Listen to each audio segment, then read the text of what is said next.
मेरा Darbhanga medical college में admission हुआ और कंपटीशन वगैरह की बात नहीं थी, तो वो यातना से हम बच गए। जो आज की युवा पीढ़ी को कंपटीशन के नाम पे 2 साल 3 साल की यातना होती है, आजकल तो देख के रूह कांप जाती है कि कितने सौभाग्यशाली रहे जो बच गए। आईएससी की परीक्षा खत्म हुई, नंबर अच्छा आया और बाबूजी हाथ पकड़ के ले गए और मेडिकल कॉलेज में नाम उस तरह लिखा दिया गया जैसा कि आज तो केजी में नाम मुझसे नहीं लिखाता है। जीरो से, ज़मीन से स्टार्ट किया, कोई मेरे पीछे बैकग्राउंड नहीं था ऐसा, और कुछ संस्कार जो अपने पूर्वजों से मुझे मिले, कुछ अपना व्यक्तिगत टैलेंट जो भगवान ने मुझे दिया, और कुछ परिस्थितियाँ और भाग्य, इन सबों का मिश्रित एक जो परिणाम हूँ वो मैं आज आपके सामने हूँ। मैं अभी भी मेडिकल कॉलेज से रिटायर होने के बाद मैं अपने स्टूडेंट्स को बहुत मिस करता हूँ। हमेशा मेरी इच्छा रहती है कि 10 लोग को मैं कोई बात बताऊँ, समझाऊँ, एक अपने ज्ञान को बांटूं लोगों के बीच में।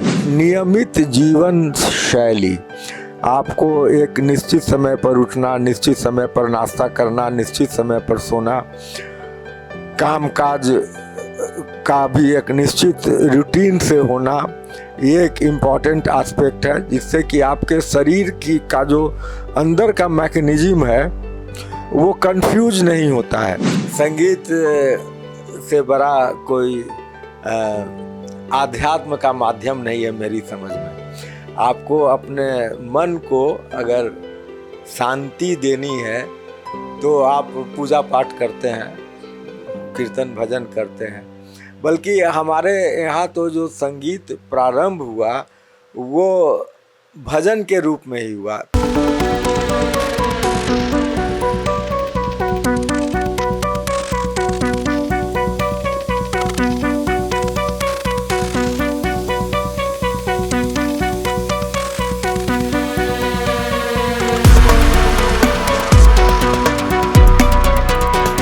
नमस्कार, फर्स्ट लुक बिहार में मैं निशा श्री आप तमाम दर्शकों का स्वागत करती हूं।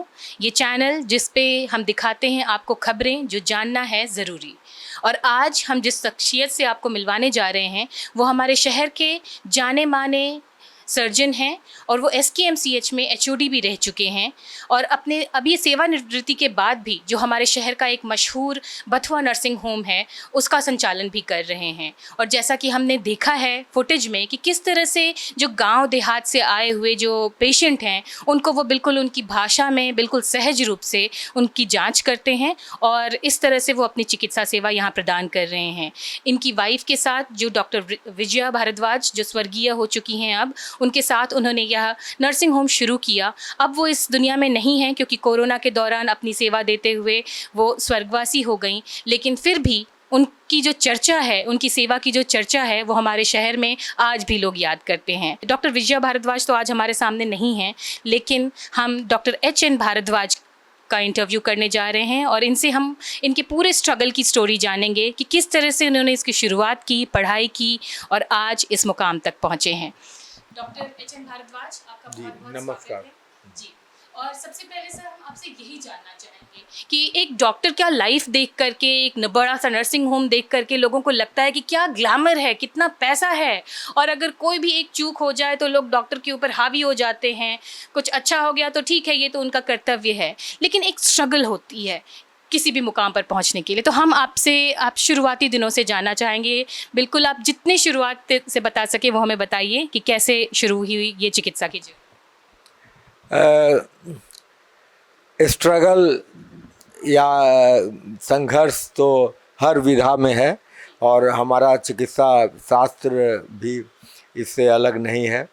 और अगर 1000 डॉक्टर शहर में है तो 10-20 डॉक्टर को ही लोग जानते हैं, बाकी डॉक्टरों को लोग जानते नहीं हैं, उनकी प्रसिद्धि नहीं मिल पाती है।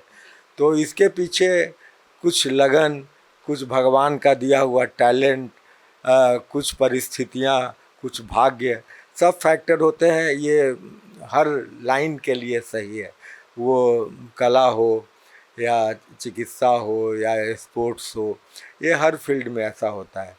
जहाँ तक व्यक्तिगत रूप से मेरे जर्नी की या मेरे जीवन यात्रा की बात है, तो मैं भी एक बिल्कुल जीरो से, ज़मीन से स्टार्ट किया।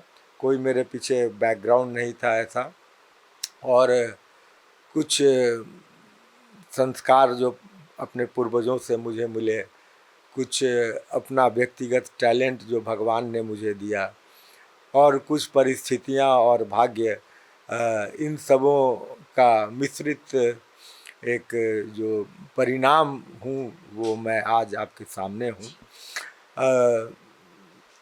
हम लोग जिस समय मेडिकल कॉलेज में एडमिशन लिए, उस समय ये 68 का ईयर था, मेरा जन्म 51 का है। तो आज़ादी के तुरंत बाद के की जो पीढ़ी थी, उसी पीढ़ी से हम बिलोंग करते हैं। और 68 में जब मेरा मेडिकल कॉलेज में एडमिशन हुआ, तो उस समय में एडमिशन नंबर पे होता था। आपका आईएससी में जो नंबर है, उसी नंबर पे एडमिशन होता था। मेरा दरभंगा मेडिकल कॉलेज में एडमिशन हुआ, और कंपटीशन वगैरह की बात नहीं थी, तो वो यातना से हम बच गए।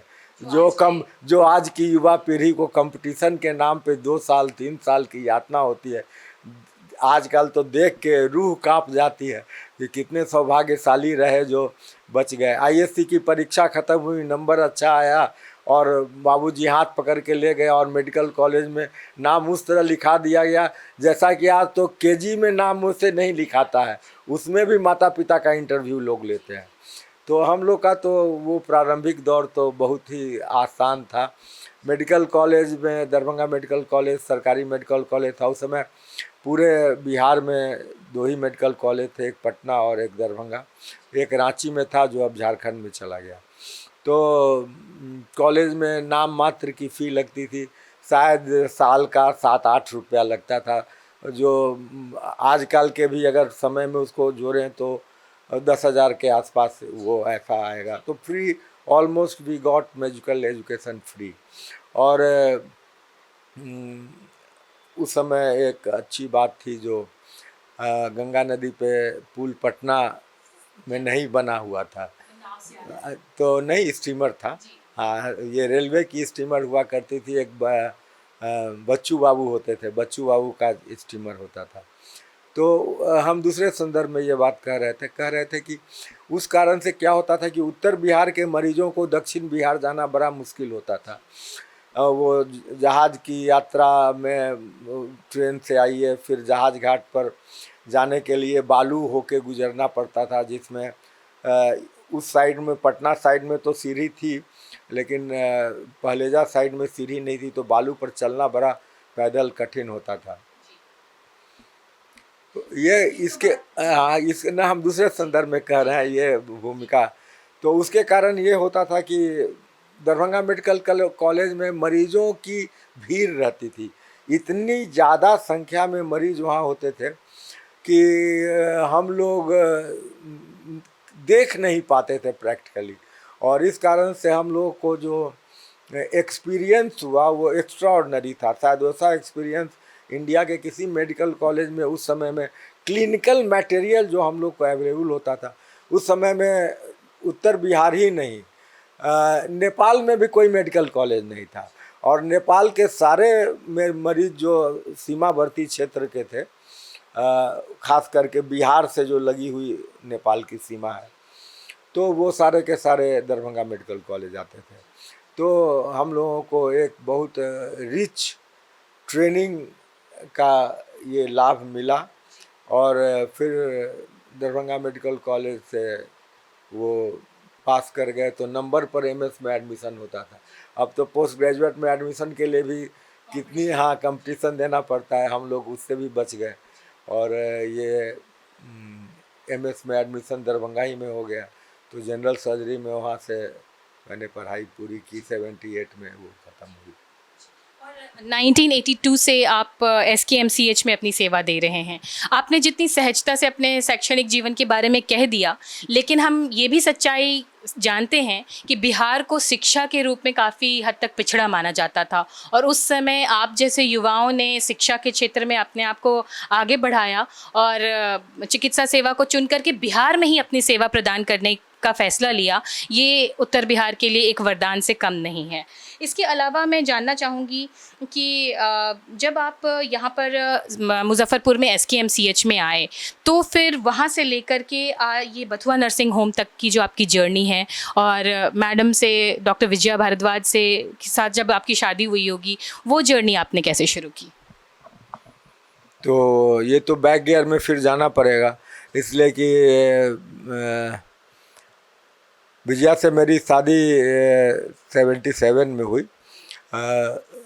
हम MS कर रहे थे। विजया दरभंगा मेडिकल कॉलेज में ही उस समय में फर्स्ट ईयर की स्टूडेंट थी, हमसे 5 साल छोटी थी। तो विजया के जो बड़े भाई थे, सगे बड़े भाई, वो मेरे बैचमेट थे, मेरे क्लास में पढ़ते थे। तो इस कारण से परिचय था थोड़ा, और फिर परंपरागत ढंग से ही शादी हुई। वहाँ से बात चली उन लोगों की तरफ से, और फिर हमारी शादी 77 में हुई, जिस समय कि विजया सेकेंड ईयर में ही थी। मतलब परीक्षा भी उसने एनाटॉमी वाली परीक्षा सब भी नहीं दी हुई थी। तो एक तरह से उसकी उम्र, हाँ, उस समय उसकी उम्र हम समझते हैं 18-19 की रही होगी। She was just a child. तो वो चाइल्ड मैरिज आजकल के हिसाब से तो शायद वो क्या बोलते हैं, प्रतिभा 18 साल की थी, मतलब कि वो तो अलाउड ही है। 18 साल की हो गई थी। तो उसके बाद से हम लोग एक साथ रहे, और सारी जीवन की जो कठिनाइयाँ हैं, दुख है, तकलीफ़ें हैं, हम लोगों ने एक साथ झेली। 77 में शादी के बाद 78 में मेरा बिहार सरकार में नौकरी लग गई। उसमें बिहार सरकार में डॉक्टरों की बहुत कमी थी। तो जैसे ही कोई मेडिकल कॉलेज से एक बैच, 2 ही बल्कि 3 ही मेडिकल कॉलेज थे, दरभंगा, पटना और रांची, तो गिनती के डॉक्टर पैदा हो रहे थे। तो जो बैच निकलता था उसका मेडिकल कॉलेज में, बिहार स्टेट हेल्थ कैडर में उसका बहाली हो ही जाता था, निश्चित हो जाता था। तो मेरी भी बहाली हो गई। तो बिहार सरकार में आ गए। अब दूसरा जगह कहीं जाने का, सोचने का मौका भी नहीं मिला। एक तरह से निकलिए कहिए कि यहाँ पे हुए और यहीं के रह गए। हाँ, जो मतलब MS पास किए, उसके 3-4 महीना पहले ही हमारा अपॉइंटमेंट लेटर आया हुआ था मेरे पास में। तो फिर कहाँ सोचने का समय था, सीधा पता लगा कि ज्वाइन करना है। तो सब लोग ज्वाइन कर रहा था हमारे बैच का, हम भी ज्वाइन कर लिया। मेरी पहली पोस्टिंग जो ज्वाइनिंग थी वो झारखंड में एक दुमका नहीं, संथाल परगना उस समय में डिस्ट्रिक्ट हुआ करता था। अब तो कमिश्नरी हो गया। उस समय डिस्ट्रिक्ट होता था, उसमें दुमका उसकी हेडक्वार्टर थी संथाल परगना की। उसमें एक ब्लॉक है, जामा ब्लॉक, उसी ब्लॉक में मेरी पोस्टिंग हुई। तो 2 साल मैं वहाँ रहा। तब तक 1980 में मेरा फर्स्ट चाइल्ड पैदा हुआ। तो 80 में दरभंगा मेडिकल कॉलेज में, उस समय वो फाइनल ईयर में थी, 4th ईयर में, तो मेरा ट्रांसफ़र के लिए हम कोशिश किया और हो गया, और तो दरभंगा आ गए। तो 2 साल 80 से 82 दरभंगा मेडिकल कॉलेज रहे, जिस बीच में हम बेबी सिटिंग किए। वो विजया जो थी अपना क्लास करती थी, और हम बच्चा को घर में उसको दूध पिलाते थे, उसका क्लीन करते थे। एक तरह से आपने उस दौरान अपने करियर को विराम दिया था, और ताकि आप अपनी वाइफ को प्रमोट कर सकें। जी, ये एक बहुत अच्छा संदेश देता है। जो एक पुरुष प्रधान देश माना जाता है हमारा, वहाँ पर इस तरह का कदम उस ज़माने में उठाना कि अपनी वाइफ को प्रमोट करने के लिए आपने 2 साल तक अपने सर्विस को विराम दिया, ये एक बहुत ही सुंदर संदेश देता है हमारे समाज को। नौकरी नहीं छोड़े, नौकरी तो कर ही रहे थे, हाँ, लेकिन प्रैक्टिस वगैरह नहीं कर, प्रोफेशनली एक्टिव नहीं थे, और हेल्प था घर में, लेकिन फिर भी हाँ हाँ, अधिक समय उसकी भी पढ़ाई होती थी, तो उसको पढ़ाई में भी हेल्प करना होता था, फिर बेबी का भी देखभाल होता था, तो ये सारा 82 तक। इसके अलावा जो हमने आपके बारे में कुछ डेटा कलेक्ट किया, तो मतलब एक चीज़ तो निश्चित है कि रोटरी क्लब से आप जुड़े हुए हैं, और साथ ही साथ हमने एक और चीज़ देखा कि स्वामी विवेकानंद की जो शाखा है उसके भी अध्यक्ष आप रहे हुए हैं। तो इन दोनों संस्थानों के बारे में भी हमारे दर्शकों को कुछ जानकारी।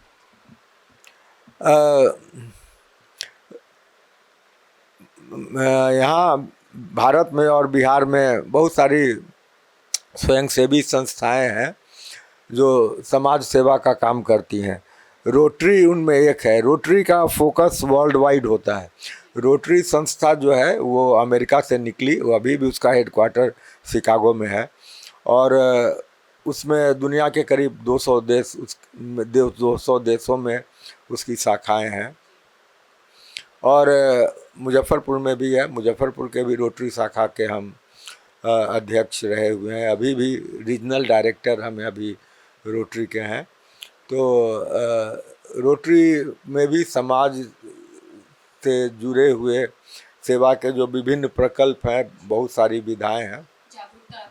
हाँ, जागरूकता अभियान है, किसी वोकेशनल ट्रेनिंग है, कभी स्वास्थ्य शिविर लगता है, बहुत सारे उसके विकल्प हैं।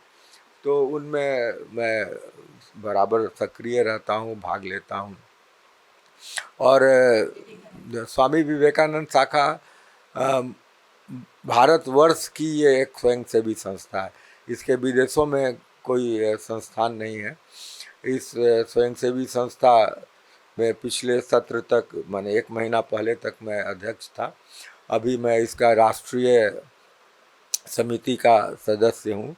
स्वामी विवेकानंद भारत विकास परिषद, स्वामी विवेकानंद शाखा का नाम है, संस्था का नाम भारत विकास परिषद है। तो भारत विकास परिषद का जो केंद्रीय समिति का मैं ईस्ट रीजन का एक सदस्य हूँ, सेवा संकल्प का। तो संयोग से या सौभाग्य से मेरा प्रोफेशन ऐसा है कि मैं अपने प्रोफेशन से बिना भटके हुए, बिना अलग हुए मैं समाज सेवा कर सकता हूँ। जैसे समाज सेवा के 2 प्रमुख क्षेत्र जो हैं, एक तो वो शिक्षा से जुड़ा होता है और दूसरा स्वास्थ्य से जुड़ा होता है। स्वास्थ्य से जुड़ा क्षेत्र जो है उसमें जानकारी देना, वैक्सीन देना, जागरूक करना, या बीमारी कहीं हो जाए तो फिर उस बीमारी के निदान के लिए जो आवश्यक, अब जैसे जब कोविड हुआ था तो ऑक्सीजन पहुंचाना, अस्पताल में मरीजों की ये करने के लिए हेल्प करना, तो बहुत सारे विकल्प हैं। तीसरा विकल्प जैसे नेचुरल कैलामिटी जब होती है तो उसमें उस समय हेल्प, और फिर बाद में रिहैबिलिटेशन के लिए, जैसे कि भूकंप आया था कुछ साल पहले, तो भूकंप पीड़ितों की सहायता। उत्तर बिहार में तो रेगुलर बाढ़ आती है, तो बाढ़ से ग्रसित क्षेत्रों में मोमबत्ती, चूड़ा, गुड़, ये सब पैकेट ज़रूरतमंद को बांटना हुआ। तो ये सब गतिविधियाँ, ये सब कार्यकलाप होते हैं। कुछ सामाजिक चेतना से जुड़े हुए, जैसे अभी पहलगांव में जो जेनोसाइड हुआ, तो हम लोगों ने जन जागरूकता के लिए एक मोमबत्ती का ये जागरूकता अभियान चलाया था। इस तरह के अनेक कार्य हैं जो समय, परिस्थिति, देश दिशा के अनुसार हम लोग करते रहते हैं।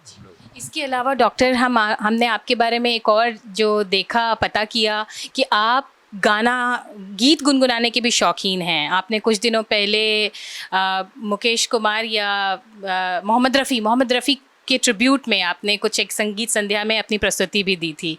तो इस बारे में भी आप बताएं, और अगर हो सके तो अगर आप कुछ गुनगुना सकें। देखिए, संगीत से बड़ा कोई आध्यात्म का माध्यम नहीं है मेरी समझ में। आपको अपने मन को अगर शांति देनी है तो आप पूजा पाठ करते हैं, कीर्तन भजन करते हैं, बल्कि हमारे यहाँ तो जो संगीत प्रारंभ हुआ वो भजन के रूप में ही हुआ। प्रारंभ में जब संगीत अपने प्रारंभिक अवस्था में था तो वो भगवान तक पहुँचने का माध्यम था। सुर की साधना परमेश्वर की, एक गीत की पंक्ति है, सुर ना मिले क्या गाऊं मैं। तो सुर की साधना परमेश्वर की साधना के समान हम लोगों के इसमें जो परंपरागत जो किताबें हैं हम लोग के वेद पुराण उसमें माना गया है। वर्तमान समय में पाश्चात्य जगत के प्रभाव से ही सही, हाँ, बहुत सारे बदलाव हैं, लेकिन फिर भी मूल धारणा एक्चुअली भारत में जो नृत्य और संगीत की जो परंपरा है वैसी विकसित परंपरा दुनिया में कहीं नहीं है। पाश्चात्य नृत्य और पाश्चात्य संगीत दोनों इतने निम्न स्तर के लगते हैं हम लोगों के तुलना में, आकलन में, कि एक बार अगर आपको अच्छे से परिचय हो जाए अपने देश के इस फाइन आर्ट के फॉर्म से, तो फिर आप विविध भारती ही सुनिएगा। वो MTV और क्या क्या जो म्यूजिक वाले चैनल होते हैं उनको आप सुनने की इच्छा नहीं होगी। हम तो, हमारे पास अभी भी रेडियो है जिसमें हमारा विविध भारती ही चलता है। तो और हमेशा से मुझे संगीत के प्रति लगाव रहा। अगर आप कुछ गुनगुना सके। गुनगुनाने के लिए जब आप कह रही हैं, छू लेने दो नाजुक होठों को, कुछ और नहीं है जाम है ये कुदरत ने जो हमको बख्शा है, वो सबसे हंसी इनाम है ये, छू लेने दो नाजुक होठों को। जी, बहुत सुंदर। ये बहुत ही अच्छा लगा कि जो आप चिकित्सा सेवा से जुड़े हैं और साथ ही साथ आप संगीत को महत्व देते हैं, आध्यात्म को महत्व देते हैं, देश प्रेम को महत्व देते हैं। तो जाहिर सी बात है कि आप एक ऐसी पर्सनालिटी हैं जो हमारे शहर, हमारे राज्य को, जब आपके बारे में पता चलता है, जब पूरे देश के लोग इसको देखते हैं तो वो प्रभावित होते हैं कि हमारे बिहार में भी एक ऐसी पर्सनालिटी हैं जो समाज के लिए इतने ज़्यादा समर्पित हैं, देश के लिए इतना ज़्यादा समर्पित हैं। जिस तरह से अपने अभी पहलगाम की जो बात कही, तो इस तरह की जो भी आतंकवादी घटना होती है, इसके ऊपर आपकी क्या प्रतिक्रिया? आतंकवादी घटना बिल्कुल निंदनीय है। आतंकवादी किसी भी घटना में निर्दोष लोगों को मारा जाता है। आतंकवाद का ये मूल उद्देश्य ही यही है कि निर्दोष लोगों को सताया जाए, मारा जाए, टॉर्चर किया जाए। तो पहलगाम में भी जो हुआ है ये बहुत ही निंदनीय है। ये इसके पहले भी इस तरह की अनेक घटनाएं हुई हैं और हमारे पड़ोसी देश का हाथ इन घटनाओं के पीछे आमतौर से रहता है। तो हम लोग इसका निदान हो जाए। जी, इसके अलावा हम चाहेंगे कि आप एक चिकित्सक के नज़रिए से जो आपके दर्शक हैं उनको आप अपने एक स्वस्थ जीवन को फॉलो करने के लिए क्या संदेश देना चाहेंगे? आप एक पहलू मेरे व्यक्तित्व का आप मेंशन करना छोड़ दी हैं, वो आप ऐड कर लीजिए। संगीत और अपने प्रोफेशन के अलावा एक चीज़ जो मुझे अत्यंत प्रिय है वो एक शिक्षक के रूप में मेरा जो पहलू है व्यक्तित्व का, वह मैं मेडिकल कॉलेज में 1982 से लेके 1920 तक रहा। तो करीब 20 साल और 20 साल 38 साल तक मैं एक शिक्षक के रूप में रहा। और जितना भी प्रोफेशन दुनिया में है, सबसे आनंददायक प्रोफेशन जो है वो शिक्षक का है। जब आप किसी व्यक्ति को कुछ सिखाते हैं, समझाते हैं, किसी भी विषय में, वो ए फॉर एप्पल हो तब, चाहे वो जनरल सर्जरी की बातें हो तब, आनंद दोनों में बराबर ही आता है और मुझे यह आनंद बहुत ही प्रिय है। मैं अभी भी मेडिकल कॉलेज से रिटायर होने के बाद मैं अपने स्टूडेंट्स को बहुत मिस करता हूँ। हमेशा मेरी इच्छा रहती है कि 10 लोग को मैं कोई बात बताऊं, समझाऊं। एक अपने ज्ञान को बांटूं लोगों के बीच में। तो ये मेरा एक पहलू है जो मेरे जीवन में अत्यंत ही इम्पोर्टेंट रहा है। और आज भी मुझे जब भी मौका मिलता है, कभी कोई सेमिनार में, रोटरी क्लब के मीटिंग में, भारत विकास परिषद के मीटिंग में, तो मैं जो भी मुझे अनुभव है, जो भी है, मैं शेयर करता हूँ और मुझे बहुत अच्छा लगता है। आप संदेश स्वास्थ्य के से रिलेटेड जीवन में सबसे इम्पोर्टेंट चीज़ जो है वो है नियमित जीवन शैली। आपको एक निश्चित समय पर उठना, निश्चित समय पर नाश्ता करना, निश्चित समय पर सोना, कामकाज का भी एक निश्चित रूटीन से होना, ये एक इम्पॉर्टेंट एस्पेक्ट है, जिससे कि आपके शरीर का जो अंदर का मैकेनिज्म है वो कंफ्यूज नहीं होता है। हमारा जो शरीर है उसका हर ऑर्गन जो है वो अपने आप में छोटी छोटी स्वायत्त इकाई है। जैसे लीवर है, किडनी है, लंग है, हार्ट है। तो वो यूज टू हो जाता है कुछ दिन में कि उसको मालूम है कि कितने बजे से आप भोजन लीजिएगा तो लीवर उस समय एंजाइम सिक्रीट करेगा, उसको मेटाबोलाइज करेगा। किडनी में किस समय उसको लोड पड़ने वाला है तो उसको पता है, तो वो पहले से तैयार होकर रहता है। तो ये सब चीज़ें जब बार बार डिस्टर्ब होती है तो वो ऑर्गन हैप्पी नहीं फील करता है। अब अभी आप मान लीजिए कि किसी गृहिणी को 7 बजे चूल्हा जोड़ के 9 बजे तक समेट लेने की आदत है, और उसको कभी रात में 12 बजे खाना बनाना पड़े, कभी रात में भोर में 4 बजे उठना पड़े, तो सी विल नॉट एंजॉय। तो उसी तरह हमारा शरीर भी एंजॉय नहीं करता है। तो आप एक रेगुलर जीवन, रूटीन लाइफ कीजिए। दूसरी बात ये है कि भोजन, हम लोग का जो पारंपरिक हिंदुस्तानी भोजन है वो एक बहुत ही बैलेंस्ड डाइट है। वो योग नहीं कहना चाहिए, आयुर्वेद के सिद्धांतों के अनुरूप। और अब तो एलोपैथी ने भी स्वीकार कर लिया है कि हम लोग का भात, दाल, सब्जी, भुजिया, चटनी, घी, पापड़ वाला जो भोजन है ये शरीर के लिए बेस्ट भोजन है। ये मॉडर्न जो आजकल पिज्जा बर्गर चलता है, वो मॉडर्न संस्कृति है कि बर्गर ऑर्डर कर दिया और रात में डिनर के बदले वही बर्गर से ही काम चला लिया, तो ये मेरे समझ से स्वास्थ्यवर्धक नहीं है। और तीसरी बात जो ये है कि एक्सरसाइज किसी भी फॉर्म में हो, वो आपको नियमित रूप से 30 बरस के बाद से आदमी का डिक्लाइन जो है, फिजिकल डिक्लाइन 30 बरस के बाद शुरू हो जाता है। अब आप कहिएगा कि आप कैसे कह देते हैं कि 30 बरस के बाद डिक्लाइन होता है। तो इसका बहुत सिंपल कैलकुलेशन है। जितने भी स्पोर्ट्स पर्सन होते हैं जो फिजिकल स्पोर्ट्स वाले हैं, जैसे क्रिकेट, फुटबॉल, हॉकी, अब शतरंज नहीं, जो फिजिकल जिसमें ज़रूरत है, 30 साल के बाद कितने लोग एक्टिव रह पाते हैं? इंटरनेशनल लेवल क्या, नेशनल लेवल में भी 30 के बाद सबका डिक्लाइन स्टार्ट हो जाता है। तो आपकी जो फिजिकल कैपेसिटीज़ है वो पीक पर 30 तक रहती है, 30 के बाद उसमें कमी आनी शुरू होती है। और ये 60 के बाद तो बहुत ज़बरदस्त कमी आती है, जबकि आपके बॉडी में मेल सेक्स हार्मोन और फीमेल सेक्स हार्मोन बंद हो जाता है।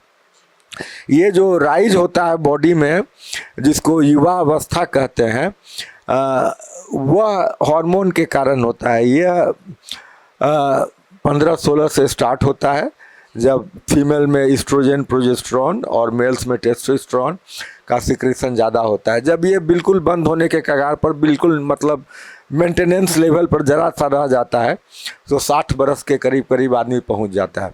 एक्सरसाइज 30 के बाद तो शुरू कर ही देना चाहिए, 10 मिनट के लिए ही सही। और 60 के बाद तो अगर आपको ज़िंदा रहना है और हाथ पांव चलते हुए ज़िंदा रहना है, तो 60 के बाद तो मैंडेटरी है। और एक्सरसाइज में बहुत अखबार में, टेलीविज़न में देखते हैं कि लोग बोलते हैं कि 15 मिनट 20 मिनट, 1 घंटा से कम नहीं। 1 घंटा से कम एक्सरसाइज विजिबल नहीं होता है। विजिबल एक्सरसाइज जो आपके शरीर, हाँ हाँ, वो 1 घंटा से कम नहीं होना चाहिए। वो आप अपना जीवन के विभिन्न पहलुओं को ध्यान में रख के आप उसको डिवाइज कर लीजिए। टेलीविज़न पे रामदेव बाबा भी बताते हैं, हर तरह के किताब भी उपलब्ध हैं, हर तरह से आपको जानकारी मिलेगी।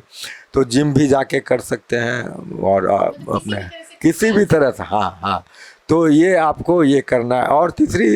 और तीसरा नहीं, चौथा या जो भी 5वां चीज़ हो, मन को शांत रखने के लिए एक कुछ आध्यात्मिक वृत्ति, समाज सेवा हो, संगीत हो, नृत्य भी हो, या हाँ एक हॉबी जिसमें कि आपके माइंड को टोटल डाइवर्सन मिले, total diversion from day to day activity of the life. तो वो एक चीज़ है। और इन सब चीज़ों के ऊपर प्रभु कृपा तो होनी ही चाहिए, नहीं तो कब आपको ऊपर से बुलावा आ जाए, अच्छे अच्छे पहलवान, अच्छे अच्छे चिकित्सक, कब किसको क्या हो जाता है कोई नहीं जानता है। तो वो तो एक फाइनल वर्ड तो डेस्टिनी तो है ही है जी। थैंक यू जी, बहुत बहुत धन्यवाद डॉक्टर कि आपने ये तमाम जानकारियाँ दी, अपने पर्सनल लाइफ के बारे में इतनी सारी बातें बताईं, और जो भी हमारे दर्शक इसको सुन रहे होंगे वो इससे निश्चित रूप से प्रभावित हुए होंगे, और वो भी अगर अपने लाइफ में ये बदलाव लाएं, और जो सजेशन डॉक्टर ने दिया है कि अपने आप को एक्टिव रखने के लिए एक्सरसाइज करना है, इसको फॉलो करके खुद को स्वस्थ रखें। इसी के साथ अभी यह साक्षात्कार हम यहीं पर समाप्त करते हैं। बने रहिए हमारे साथ हमारे चैनल पर, फिर मिलेंगे, तब तक के लिए नमस्कार।